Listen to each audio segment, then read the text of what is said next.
वंदे मातरम साथियों, हरियाणा के गांवों के जो वीडियो आप लोग देख रहे हो, जिसमें वो लोग प्रशासन और पूरा लॉकडाउन उन्होंने खोल दिया है, उसको देखकर कुछ शर्म आ रही है बाकी देश को? तुम सब लोगों को ये समझ लो, ये महाभारत जो है वो हरियाणा में क्यों हुई अब तुमको समझ आ रहा होगा। गांव ने दुख होकर के बड़ा परेशान होकर ये निर्णय लिया है, क्योंकि एक गांव में लॉकडाउन है और हरियाणा के मुख्यमंत्री हिसार में आके किसानों के साथ ज्यादती करते हैं। वहां लॉकडाउन का ध्यान नहीं रखा जाता, इसलिए हम ये कहते हैं अगर हिसार में लॉकडाउन नहीं मान्य है तो गांव मसूदपुर में भी नहीं मान्य होगा। इसीलिए आपने हटा दिया, क्योंकि वहां पर आए थे खट्टर साहब, धारा 144 का उल्लंघन किया, लॉकडाउन का उल्लंघन किया, इसीलिए आपने हटा दिया। हाँ, खाने पीने के लाले पड़ गए, इसीलिए हमने ये फैसला लिया है। हमारे यहाँ 24 गांव हैं। अच्छा, रोगी खाप में आते हैं। अच्छा, सर्वजाति रोगी खाप है। मैं अच्छा, प्रधान हूँ। अगर इसी तरह प्रशासन हमें परेशान करता रहा, हमारे 24 के 24 गांवों में यही हाल होगा। इसी तरह लोग निर्णय लेंगे। जनता का मजाक बनाया हुआ है। हमारे गांव में पिछले 1 साल से कोरोना महामारी चली है, पूरे गांव ने पालन किया था, पूरे देश ने किया था। थाली बजाई थी प्रधानमंत्री कहने से, जोत लगाई थी, बोला था कि प्रधानमंत्री को गलत नहीं करेगा, जनता के साथ है। लेकिन इस जनता के मतलब विश्वास के साथ जो खिलवाड़ कराया है वो जनता पे सहन नहीं होगा। ये गांव वो गांव है, 36 बिरादरी जो भी निर्णय लेती है उस पर अटल होती है। वो 35 साल पहले इस गांव में निर्णय लिया था, हम किसी के मत का प्रयोग नहीं करेंगे, किसी भी पार्टी का मत नहीं डालेंगे। इस गांव ने एक मत का प्रयोग भी नहीं किया था। ये समझ जाओ कि जिस तरह से तुमने अगर अकायरता दिखाते रहे तो ये देश जो है वो गुलामी में जाने वाला है। तुम सब लोग क्या कर रहे हो? तुम सब लोग सिर्फ इसलिए कि तुम्हारा हिंदुत्व खतरे में है, तुम्हारा हिंदुत्व तो खतरे में तुम्हारी वजह से पहले है, किसी दूसरे मजहब या धर्म के कारण बाद में खतरे में होगा। तुम लोगों ने अपने सनातन धर्म को छोड़कर जो कायरता अपना ली है ना, कि कोई भी प्रशासन जो है, कोई भी शासन तंत्र जो है, किसी भी झूठ के लिए तुम्हारे ऊपर जो है मनमानी थोप रहा है और तुम लोग कुछ कर नहीं रहे हो। तो हरियाणा के गाँव में अभी भी वो एकता है। इन हरियाणा के गांवों का देखो, मसूदपुर के हिसार के गांव में देखो, प्रशासन 15-15 गाड़ियां लेकर फ्लैग मार्च करने निकल रहा है। उन गाड़ियों का स्वागत लाठी लेके बस खड़े हो गए हैं, मार नहीं रहे हैं लाठी उनको लाठी लेके बस खड़े हो गए हैं कि गांव में रुकनी नहीं चाहिए तुम पुलिस वालों की गाड़ियां। ये पुलिस वाले जो हैं, जिन पुलिस वालों का काम केवल शासन तंत्र के नियम लागू करवाना है, इनके पास और कोई ताकत नहीं है। इनको जो है वो डंडा पकड़ा दिया है गया, तो भारत के लोगों को भारत से भिड़वा कर, ये पुलिस वाले भी अपने भारत के लोग हैं, लेकिन अपने फर्ज के नाम पर, जिस तरह से जनरल डायर के कहने पर ये पुलिस वालों ने जो अपने ही देश के लोगों पे गोली चला दी थी जलियांवाला बाग में, ये पुलिस वाले भी उसी फर्ज, उसी नियम कानून के तहत, उसी कानून जो अंग्रेजों ने बनाया उसके तहत तुम पर दमनकारी नीति अपना रहे हैं। तो हरियाणा वालों से कुछ सबक ले लो। ये क्रांति जो शुरू हो रही है, ये 1857 की क्रांति से कम नहीं है, क्योंकि अगर तुम लोग नहीं जागे, अगर तुम लोग ये मानते हो कि इस सरकार का हमें समर्थन करना है, ये सरकार जो है वो चाहे कोई भी सरकार हो, इन सरकारों का समर्थन करना बंद करो, किसी भी पार्टी की सरकार हो, क्योंकि ये सब के सब जो हैं तुम्हारे जीवन को खत्म करने पे तुले हैं, बीमारी फैलाकर, फिर ऊपर तुम्हारी दुकानें बंद करवाकर, तुम्हारे काम धंधे बंद करवाकर, तुम्हारे परिवारों में आपस में एक दूसरे की मृत्यु के समय उसको आप सांत्वना देने तक नहीं जा पाते हो। इससे खराब समय क्या आएगा? सुरेंद्र शर्मा जी जो हास्य कवि हैं, उन्होंने कहा कि मैं 70 वर्षों में देश का ऐसा बुरा हाल नहीं देखा मैंने। क्या कहना चाहते हैं वो? शारीरिक दूरी के चक्कर में आप लोगों ने क्या किया? आपने शारीरिक दूरी करनी थी, कर दी क्या? मानसिक दूरी, सोशल डिस्टेंसिंग। तो मैं आपको ये कहता हूं कि ये मत करो कि अपने आइडेंटिटी के चक्कर में। क्यों? क्योंकि क्या होता है, बड़े एक लेक्चर था, कोई डीएम थे, उनका बड़ा अच्छी बात बोली थी उन्होंने कि तुमको नागरिक बनना है कि प्रजा बनना है। दूसरा, तुम लोग अपनी आइडेंटिटी को खतरे में देखकर कुछ भी अन्याय स्वीकार कर लेते हो। बड़ा अच्छा उदाहरण दिया उन्होंने कि भाई हिंदुत्व खतरे में है तो तुम क्या 100 रुपए पेट्रोल कुछ 10-20 रुपए बढ़ गया तो क्या वो झेल नहीं सकते? हिंदुत्व खतरे में है, अगर दाम बढ़ जाएगा पेट्रोल का तो हिंदुत्व बच जाएगा। अच्छा, इतना सस्ता है हिंदुत्व क्या? तुम लोग ये हिंदुत्व का ठेका जो है सरकारों को मत दो। अगर हिंदुत्व का ठेका होता तो ये गोरक्षा बिल पास कर देती है।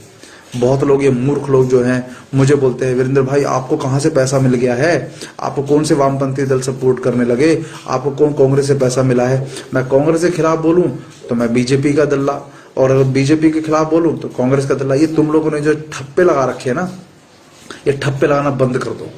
तुम सबके सब जो है ना एक दूसरे पार्टी में बांटकर तुम देश तुम्हारे बांटने की तैयारी कर ली है। तो ये जो हरियाणा में हो रहा है ना, ये इन हरियाणा के लोगों को मैं शत शत नमन करता हूं। मेरे मन में इतनी इज्जत है, मैं आधा हरियाणा का हूं, मेरी माँ हरियाणा की थी। तो मैं देखता हूं कि ये हिम्मत जो हरियाणा के लोग दिखा रहे हैं, इस हिम्मत को तोड़ने मत देना। कहीं इसको भी तुम किसान आंदोलन की तरफ बदनाम करने के चक्कर में कि ये तो गलत कर रहे हैं, इनके कारण बीमारी फैल रही है।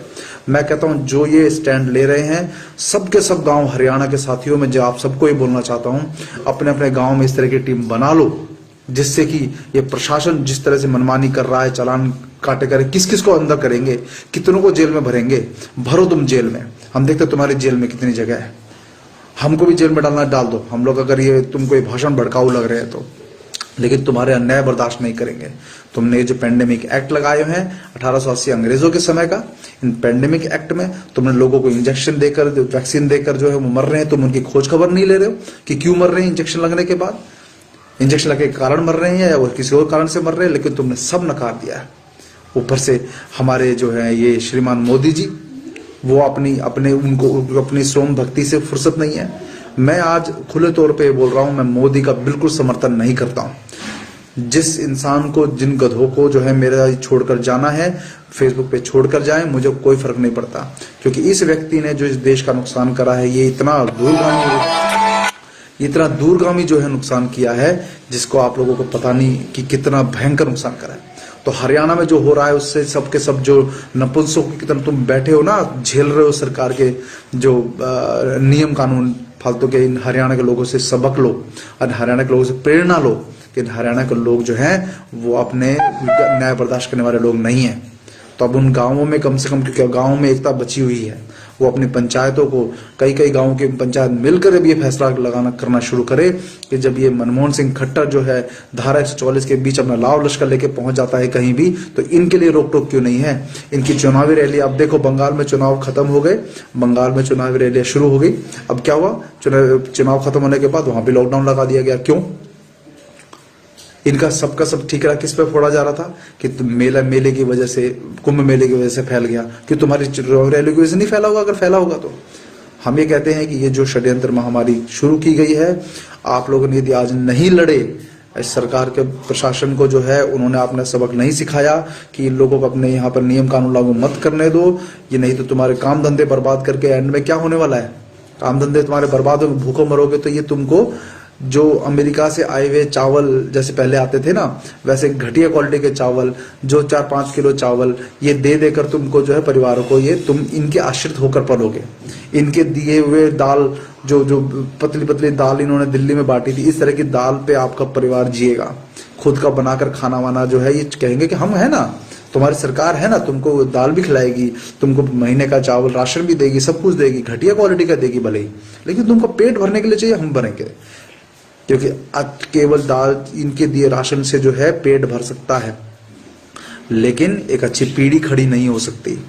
तो स्वावलंबी बनना है यदि, तो ये जो तुमको बर्बाद करने में लगे हैं, किसानी को बर्बाद करने में लगे हैं, तुम्हारे काम धंधों को बर्बाद करने में लगे, तुम्हारे नौकरियों को खत्म करने में लगे हैं, तो तुमको भूखों मारकर अपने आश्रित जो करने की पूरा षड्यंत्र चल रहा है, ये हरियाणा के गांव वालों का साथ दीजिए, इनके वीडियो अधिक से अधिक फॉरवर्ड करिए।